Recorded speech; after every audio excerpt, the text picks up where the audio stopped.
La radiothérapie intervient dans à peu près 80% des traitements anticancéreux et permet la guérison d'un grand nombre de patients. La grande nouveauté pour l'assistance publique, pour l'hôpital et pour notre service, c'est la nouvelle acquisition d'un appareil révolutionnaire de radiothérapie qui est guidé par une imagerie IRM. L'innovation technologique, c'est qu'on regroupe dans le même équipement un accélérateur linéaire qui permet de traiter et une IRM qui va permettre de bien visualiser la tumeur, d'adapter le traitement chaque jour à la nouvelle position anatomique de la tumeur et des organes à risque, et de réaliser ça en continu pendant toute la séance. L'autre intérêt, c'est qu'on va avoir un très bon contraste de la tumeur par rapport au tissu sain avoisinant. Nous réalisons les images IRM qui vont nous permettre de nous repositionner. On recontourne les volumes si besoin avec le médecin et on adapte la dosimétrie pour le patient pour qu'il ait le moins d'effets secondaires possible. Cette machine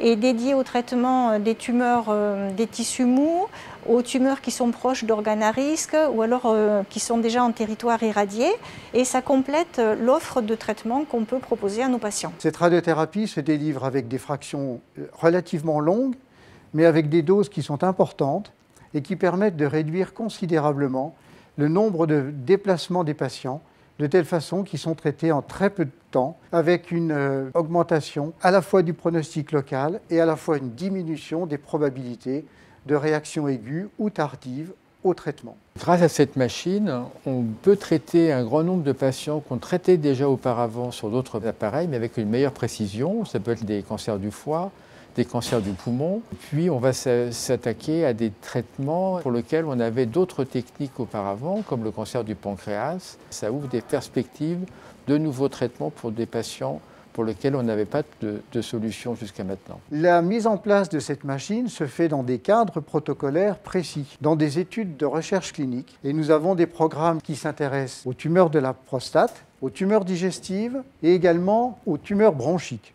Et en développement de ce protocole et de ce projet, vont se développer également des programmes très importants de futur de la radiothérapie, avec notamment des programmes d'intelligence artificielle et de développement également de nouveaux marqueurs qui nous permettront d'identifier les nouveaux facteurs pronostiques des maladies.